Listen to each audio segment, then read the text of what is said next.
The gunshot that killed Meredith Riley's husband on their wedding night echoed in her nightmares for 3 years straight, and no amount of whiskey or hard work could silence the sound of his dying breath in her memory. She stood behind the bar of the Lucky Star Saloon in Coolidge, Arizona, pouring drinks with mechanical precision while keeping her heart locked away where nobody could reach it, exactly the way she preferred things in the summer of 1883. "Another round, Miss Riley," called out a dusty cattleman, sliding his empty glass across the scarred wooden counter. Meredith nodded without speaking, her practiced hands already reaching for the bottle. At 24 years old, she had perfected the art of being present without actually being there, of smiling without meaning it, of existing in a town without truly living in it. The scar that ran from her left temple down to her jawline served as a permanent reminder of that terrible night when the outlaws had burst through the door, demanding money that her new husband Thomas had foolishly tried to protect.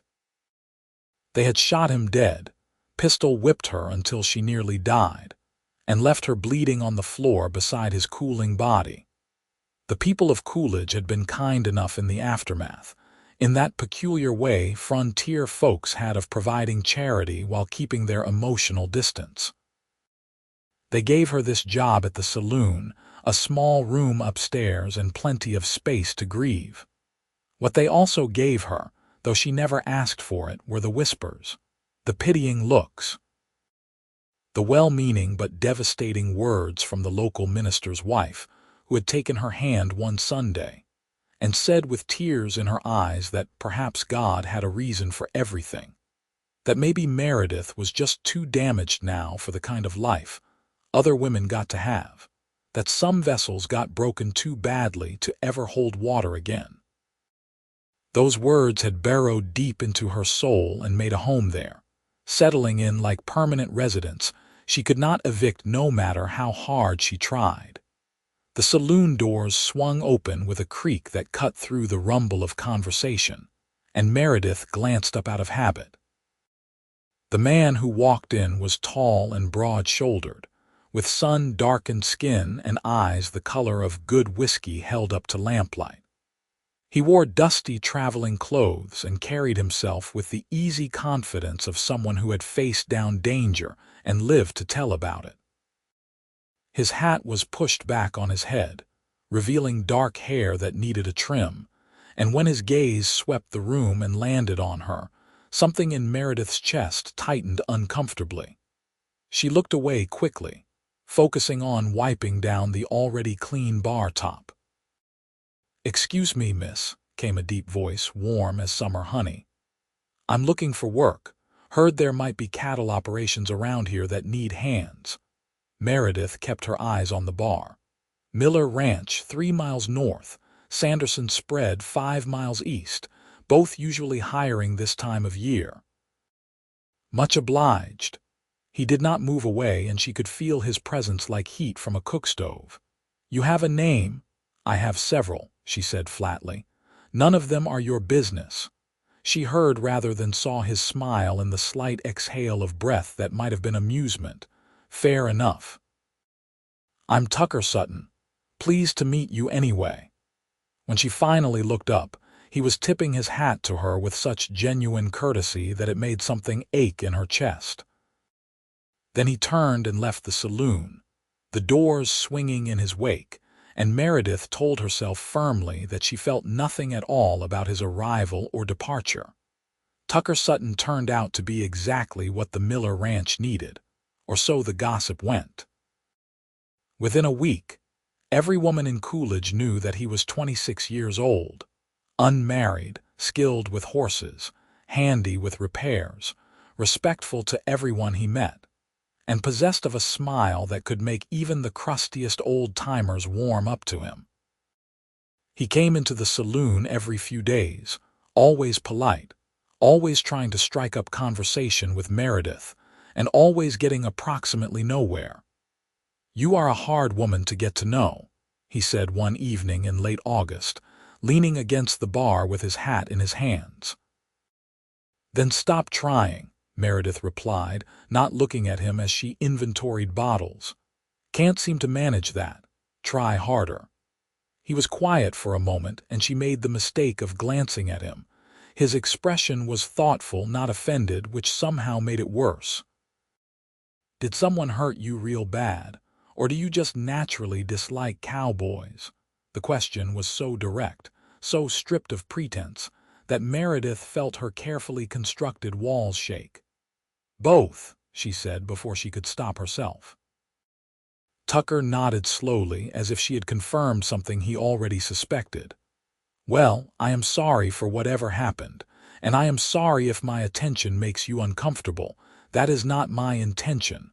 Then what is your intention? The words came out sharper than she meant them. Honestly. He met her eyes with an openness that felt dangerous. I think you are the most interesting person in this town, and I would very much like to know you better, but I understand if that is not something you want. Before Meredith could formulate a response that would send him away for good, old Pete Thompson stumbled between them, drunk and looking for another bottle. The moment broke. Tucker tipped his hat and left, and Meredith was left with a strange hollowness in her stomach that felt suspiciously like disappointment. September arrived with cooler temperatures and news that a band of outlaws had been spotted in the territory, raiding small settlements and homesteads.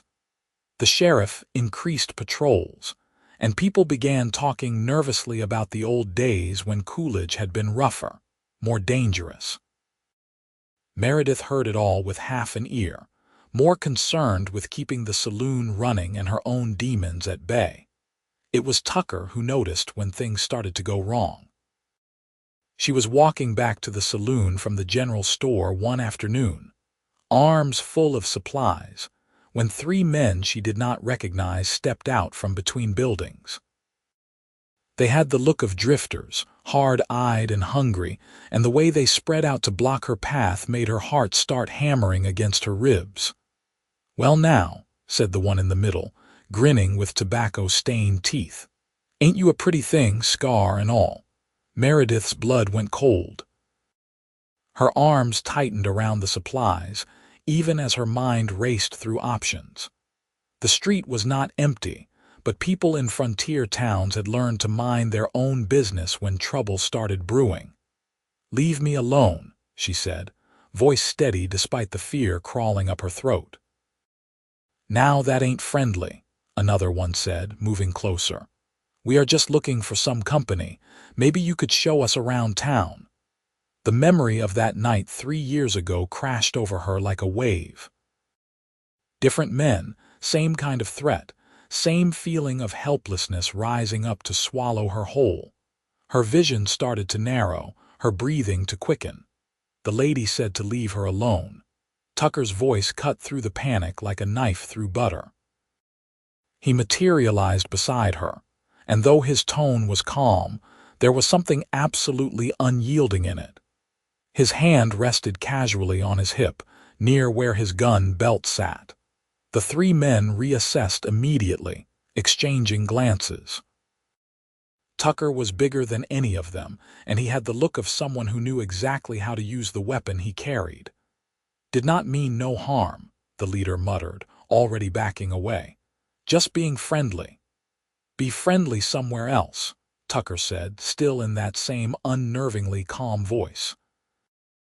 They left, melting back into the spaces between buildings like the cowards they were. Meredith stood frozen, her arms still locked around supplies she could no longer feel, her entire body shaking with reaction. "Hey," Tucker said softly, turning to her. "Hey, you are safe. They are gone." She could not seem to catch her breath. The packages slipped from her grip, tumbling to the dusty street, and then Tucker's hands were on her shoulders, steadying her. "Look at me," he said, and she did, focusing on those whiskey-colored eyes. "Breathe with me, in and out, that is it. You are safe." Gradually, the world came back into focus. The shaking subsided. She became aware of Tucker's hands on her shoulders, warm and solid, anchoring her to the present moment. "I am sorry," she whispered, mortified. "Nothing to be sorry for." He released her and bent to gather up her dropped supplies. "Let me walk you back to the saloon." "You do not have to do that. I know." He smiled at her, and it was not pitying, just kind. "But I would like to if you will let me." She let him. They walked in silence, and when they reached the saloon, Tucker set the supplies on the bar and tipped his hat to her. He started to leave, then paused. "Meredith," he said, and hearing her name in his voice did strange things to her equilibrium. "If you ever want to talk about anything at all, I am a good listener. No expectations, no judgment. Just an offer." He left before she could respond, and Meredith stood in the empty saloon wondering when she had become so tired of being alone. The nightmares got worse after the incident with the drifters. Meredith would wake gasping, the echo of gunshots in her ears, the phantom feeling of blood on her hands. On the third night of broken sleep, she gave up entirely and went downstairs to the dark saloon, lighting a single lamp and pouring herself a drink she had no intention of finishing. She was sitting at one of the tables, staring at nothing, when a gentle knock on the door made her jump. Through the window she could see Tucker, hat in hand, looking concerned. Against her better judgment, she unlocked the door. "Saw your light," he said quietly. "Wanted to make sure everything was all right. You should not be wandering around at this hour. Neither should you be sitting alone in the dark." He hesitated. "May I come in?" She should say no. She should send him away, lock the door, protect herself from whatever this was growing between them. Instead, she stepped aside and let him enter. They sat at the table together, not touching, not speaking for several long minutes. It should have been uncomfortable, but somehow it was not. Somehow, Tucker's presence was soothing in a way Meredith had not experienced in years. "I was married once," she finally said, the words spilling out before she could stop them. "For exactly 4 hours before outlaws killed him and nearly killed me. That is where this came from." She touched the scar on her face, "along with a few others you cannot see." Tucker listened without interrupting, his attention complete and unwavering. "People treat me different now," she continued, staring at her untouched whiskey. "Like I am made of broken glass. The minister's wife told me maybe I was too damaged to have a normal life, that maybe God had other plans for me. Plans that did not include love or family or any of the things regular women get." "That is the cruelest thing I have ever heard," Tucker said, voice low and fierce. Meredith looked up, startled by the intensity in his expression. "You want to know what I see when I look at you?" he asked, leaning forward slightly. "I see someone who survived something terrible and built a life anyway. I see strength and courage, and a woman who deserves every good thing in this world, scars and all.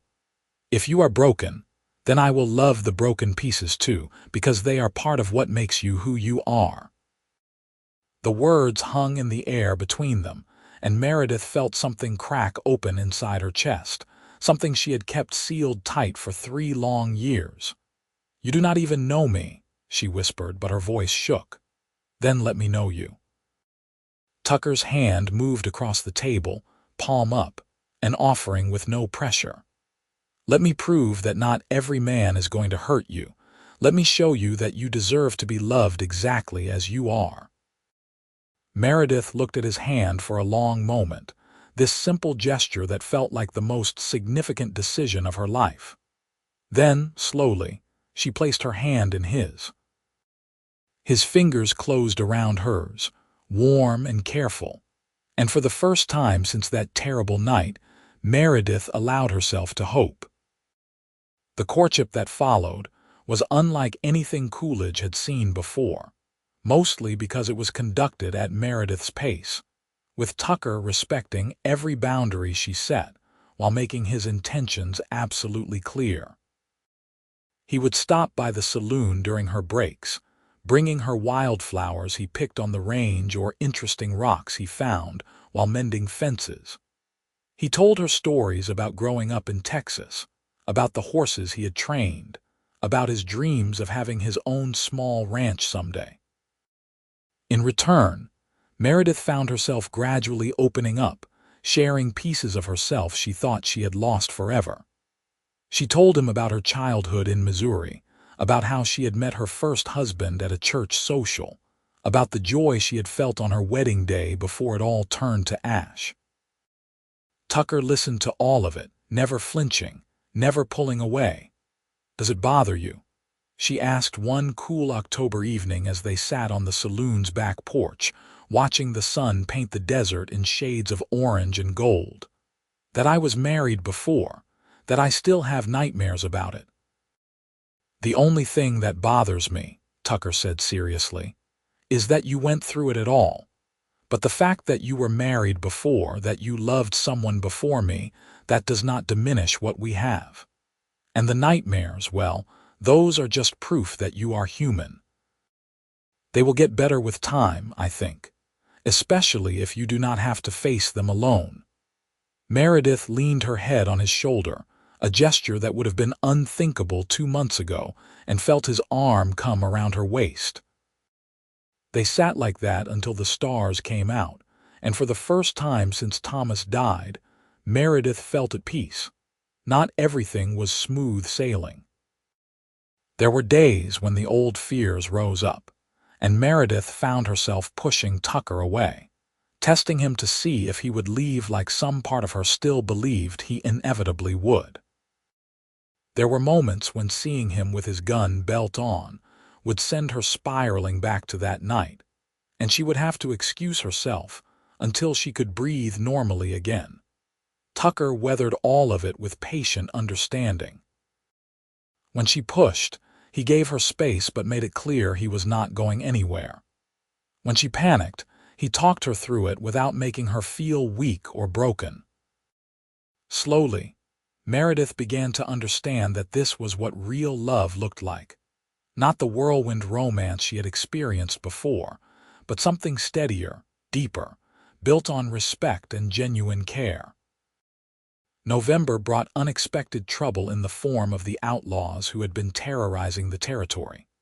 They hit a homestead 10 miles from Coolidge, and the descriptions the survivors gave made Meredith's blood run cold. One of them matched the man who had killed her husband. "You are sure?" Sheriff Davidson asked, his weathered face grave as he stood in the saloon after hours. "I will never forget his face," Meredith said, her voice shaking despite her best efforts. "The scar across his nose, the missing finger on his left hand, that is him. That is Jack Morrison." Tucker's hand found hers under the table, grounding her. "We will get him," the sheriff promised. "And the rest of his gang. They have gotten bold, but bold men make mistakes." After the sheriff left, Meredith could not stop trembling. Tucker pulled her into his arms, and she went willingly, burying her face against his chest.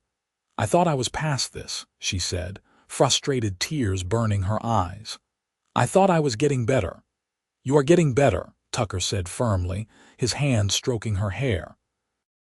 "But healing is not a straight line. You are allowed to be scared. You are allowed to feel whatever you feel. It does not erase the progress you have made. What if they come here? What if they recognize me?" "Then they will have to go through me first," Tucker said, and there was steel in his voice. "And the sheriff, and half the men in this town who care about you. You are not alone anymore, Meredith. You do not have to face this by yourself." She pulled back enough to look at him, this man who had walked into her life and refused to leave even when she tried to drive him away. "I love you," she said, the words surprising her even as they left her mouth. "I did not think I could feel this way again, but I do. I love you."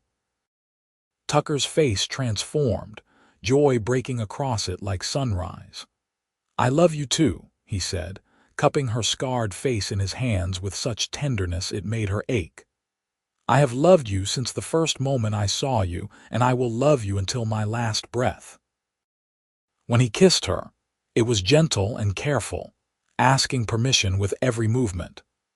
Meredith kissed him back, pouring 3 years of loneliness and fear and desperate hope into it, and felt something fundamental shift inside her. She was not healed completely, might never be entirely free of the trauma she had experienced, but she was no longer defined by it. She was more than her scars, more than her pain, more than that terrible night. She was a woman who had survived, and who had found the courage to love again. The outlaws made their mistake a week later, riding into Coolidge just after dawn with the arrogance of men who thought themselves untouchable.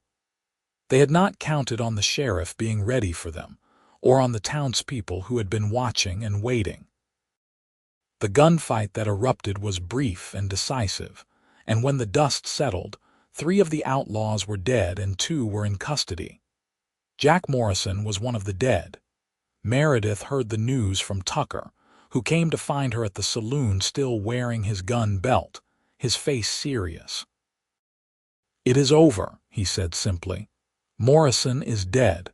The rest of his gang is either dead or in custody. They will hang for what they have done." She should have felt triumph or relief or satisfaction. Instead, she just felt tired and sad for all the pain those men had caused, all the lives they had destroyed or damaged beyond repair. "Are you all right?" Tucker asked, watching her carefully.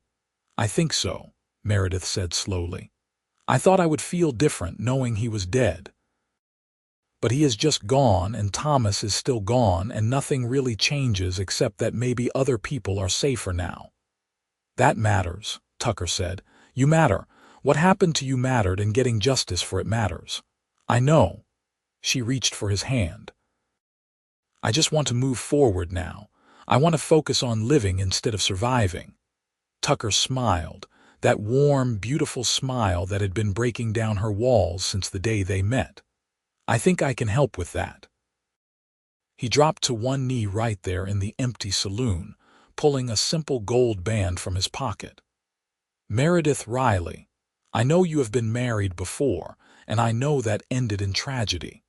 I cannot promise that nothing bad will ever happen again, because life does not work that way. But I can promise that I will love you through all of it, the good days and the bad ones, the healed places and the broken pieces. I will stand beside you for as long as I live if you will have me. Will you marry me?" Meredith looked down at this man who had seen all her damage and loved her anyway, who had been patient when she pushed him away and steady when she needed an anchor. She thought about the minister's wife and her cruel words about being too broken for love. She thought about all the nights she had spent alone, convinced she would never feel whole again. "Yes," she said, pulling him to his feet so she could kiss him properly. "Yes, I will marry you." They were wed in December, a small ceremony in the church with most of Coolidge in attendance. Meredith wore a simple blue dress and carried wildflowers that Tucker had somehow managed to find even in the desert winter. When the minister asked if she took Tucker to be her husband, she said, "I do," without hesitation, and when Tucker kissed her as his wife, she felt the last pieces of her broken heart finally fuse back together. The minister's wife approached during the reception, her face apologetic. "I wanted to say I am sorry," she said quietly. "For what I told you before, I was wrong. You were never too damaged to be loved. I think maybe I just did not understand how strong you really are." Meredith accepted the apology with grace, though privately she thought it was less about her own strength and more about finding someone who loved her exactly as she was. Tucker had not fixed her or saved her. He had simply walked beside her while she saved herself, offering support when she needed it and space when she did not. They spent their wedding night in a small house Tucker had been quietly fixing up on the edge of town. And when Meredith inevitably had nightmares about that other wedding night, Tucker held her and talked her through it until she fell back asleep. It was not perfect, but it was real, and it was theirs. The years that followed were full of the ordinary struggles and joys of building a life together. Tucker started his own small horse training operation while continuing to work for the Miller Ranch, and Meredith eventually left the saloon to help him with the business. She had a gift for dealing with skittish horses, perhaps because she understood what it was like to be afraid and need gentle, patient handling. Their first child arrived in the spring of 1885, a squalling red-faced boy they named Samuel. Meredith had been terrified throughout the pregnancy, convinced something would go wrong, that happiness this profound could not possibly last.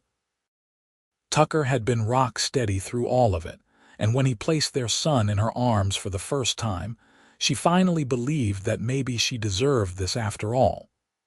"He is perfect," Tucker whispered, his arm around her shoulders as they gazed at their baby, "just like his mother." "I am not perfect," Meredith said, but she was smiling. "No," Tucker agreed, "but you are perfect for me, broken pieces and all."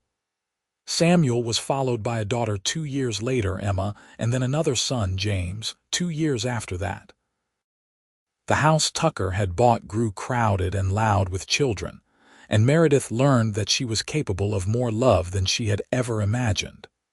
Each child was a gift, each milestone a small miracle she had once believed would never be hers. There were still hard days. She still had nightmares sometimes, though they grew less frequent as years passed. There were moments when the sound of gunfire from hunters would send her into a panic, or when a stranger would look at her in a way that triggered old fears.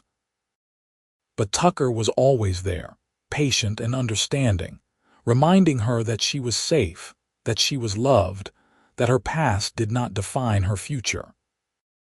On their 10th wedding anniversary, they sat on the porch of their now expanded home, watching their children play in the yard as the sun set over the Arizona desert. Samuel was teaching his younger siblings how to braid rope, his serious expression so reminiscent of his father that Meredith had to smile. "You remember what you said to me that night in the saloon?" she asked Tucker, lacing her fingers through his. "When I told you what the minister's wife had said, that I would love the broken pieces too," Tucker said, bringing her hand to his lips. "I remember." "I do not think I am broken anymore," Meredith said softly. "Or maybe I am a little bit, but it does not matter the way I thought it did. The cracks are where the light gets in. Someone once told me. I think maybe they were right." Tucker pulled her close, and she settled against him the way she had 1,000 times before, comfortable and content in a way her younger self would never have believed possible. "You were never too damaged to be loved," he said, echoing the words he had told her so many times over the years. "You just needed someone who understood that scars are proof of survival, not shame. Someone who could see past the hurt to the incredible woman underneath." "I needed you," Meredith corrected, kissing him gently. "I needed someone exactly like you."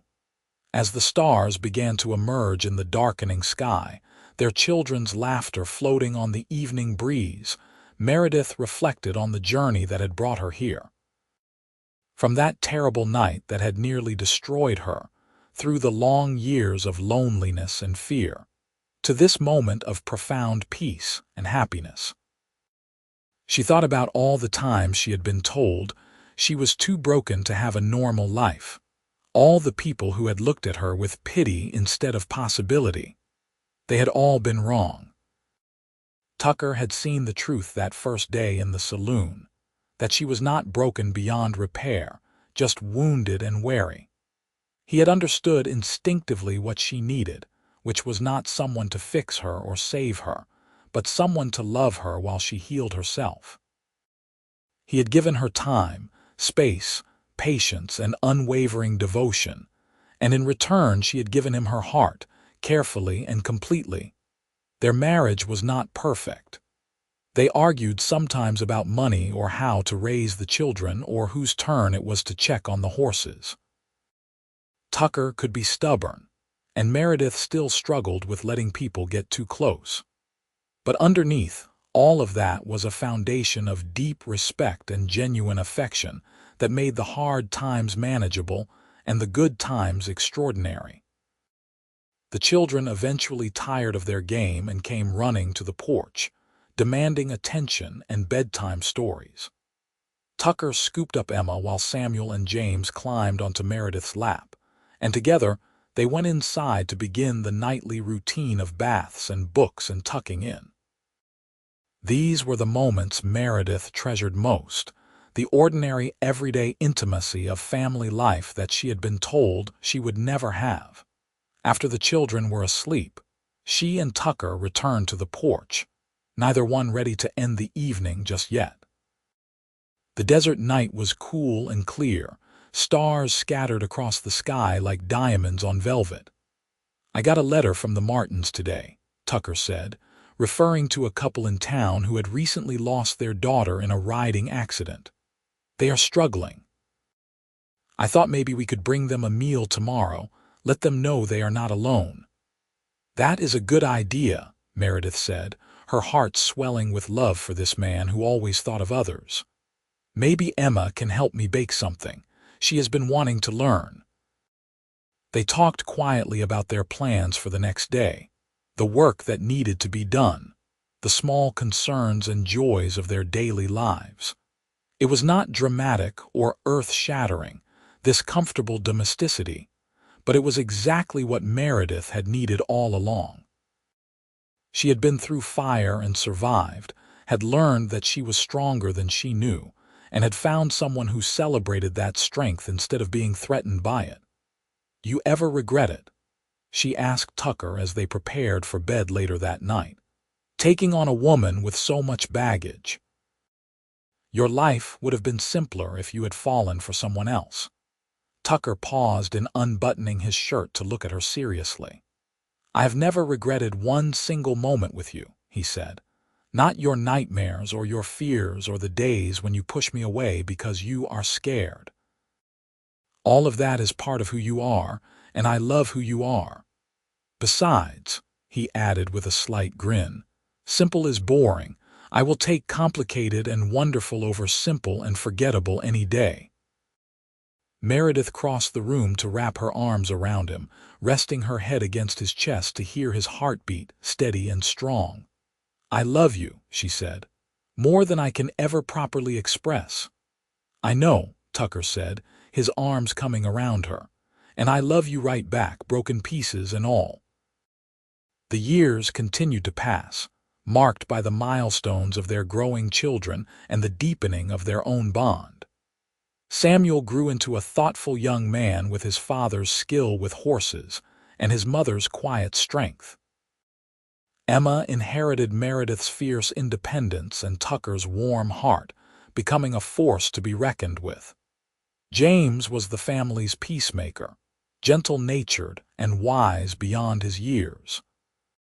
When Samuel turned 18, he announced his intention to start his own ranch further west, and Meredith felt the bittersweet ache of watching her firstborn prepare to leave.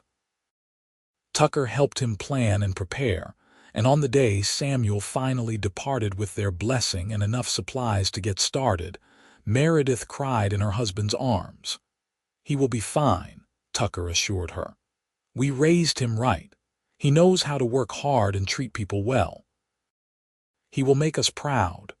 "I know," Meredith said, wiping her eyes.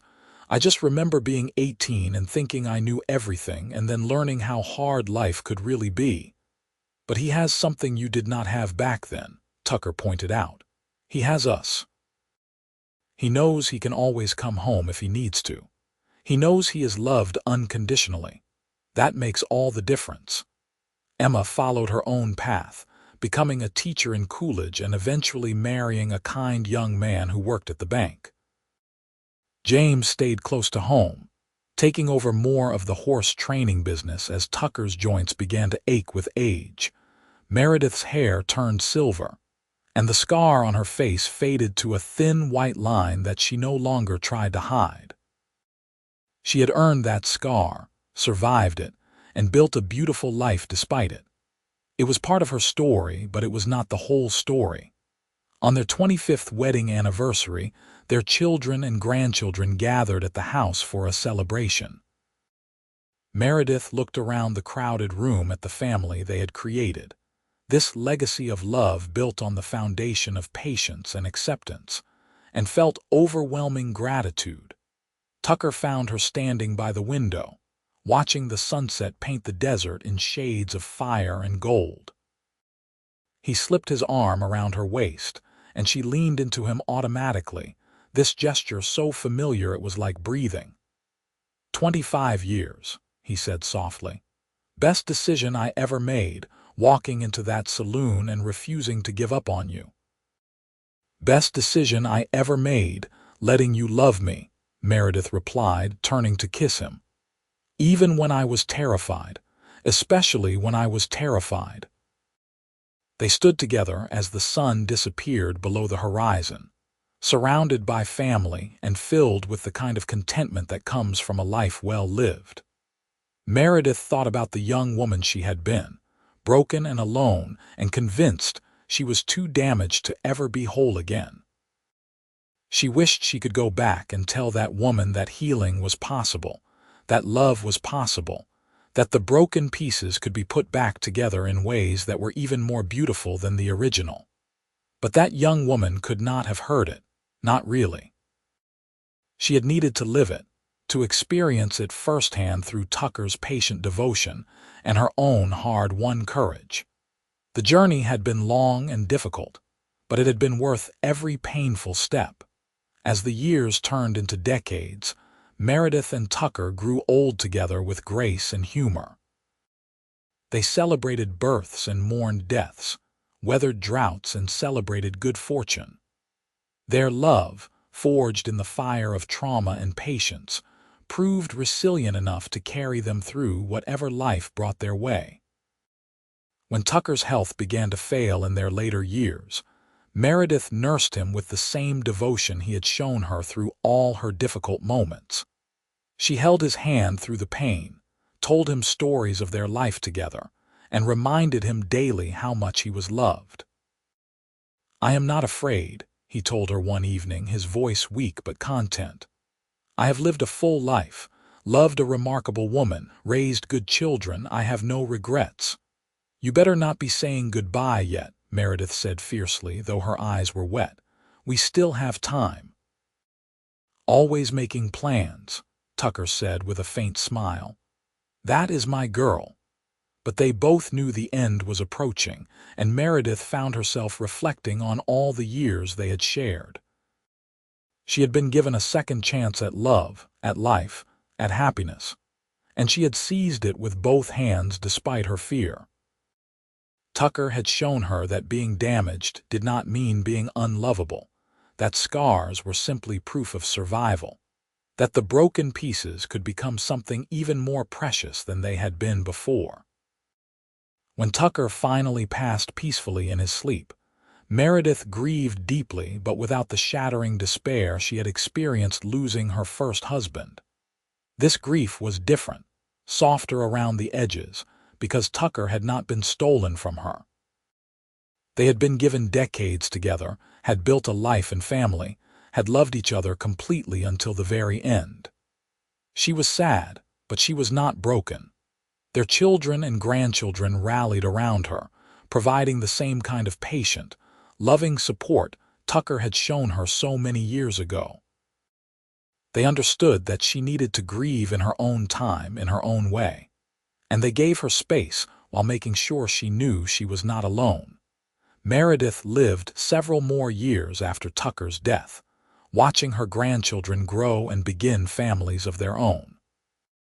She told them stories about their grandfather, about the cowboy who had walked into a saloon and refused to believe that anyone was too damaged to be loved. She wanted them to understand that love was not about finding someone perfect, but about finding someone who loved you perfectly as you were. On quiet evenings, she would sit on the porch and remember the night Tucker had knelt before her in the saloon, offering his heart and his hand and his promise to love all of her, broken pieces included. She would remember the feel of his arms around her during nightmares, the sound of his laughter, the warmth of his presence. And she would smile, grateful beyond measure for the gift he had given her, not just his love, but the courage to believe she deserved it.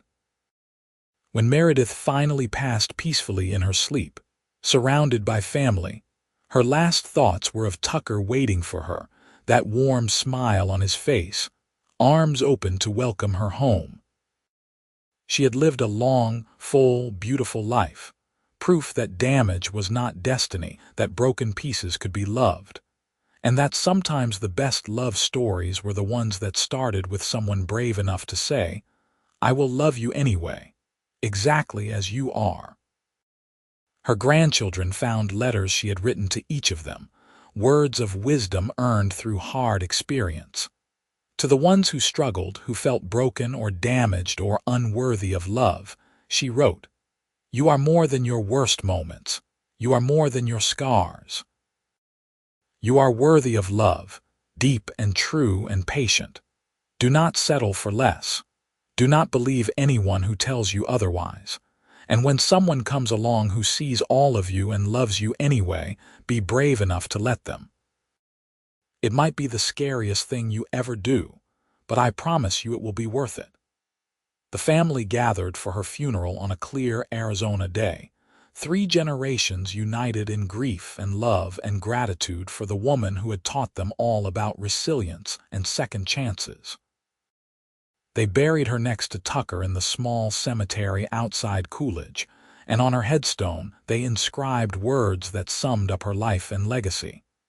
She was told she was too damaged to be loved. He said he would love the broken pieces too. Together, they proved that love heals all wounds. Years later, when people in Coolidge told stories about the old days, they always mentioned Meredith and Tucker. Their love story became the kind of legend the West was built on, not because it was dramatic or tragic, but because it was real and true and full of the kind of courage that mattered most. The courage to be vulnerable, to trust again, to believe that happiness was possible even after terrible loss. Young women who felt broken would hear the story and find hope. Men who struggled to understand how to love someone with trauma would hear it and learn patience. And everyone who heard it understood that the best love stories were not about perfection, but about acceptance, not about being saved, but about being seen and valued exactly as you were. The little house on the edge of Coolidge stood for many years, eventually becoming home to Emma's family and then her children after that. They kept it much as Meredith and Tucker had left it, with the wide porch where the couple had spent so many evenings, the big kitchen where Meredith had taught her daughter to bake, the bedroom where they had comforted each other through nightmares and celebrated joys. On warm summer evenings, when the desert breeze whispered through the dry grass, and the stars emerged in their thousands, family members sitting on that porch could almost feel the presence of those 2 souls who had loved so completely. They had left their mark on that land, on that town, on everyone they had touched with their example of what real, lasting, transformative love looked like. And in the end, that was perhaps the greatest legacy they could have left. The understanding that no one is ever too damaged to be loved, that broken pieces can be cherished, and that sometimes the deepest love comes not from finding someone perfect, but from finding someone who loves you perfectly as you are, scars and all, yesterday, today, and forever.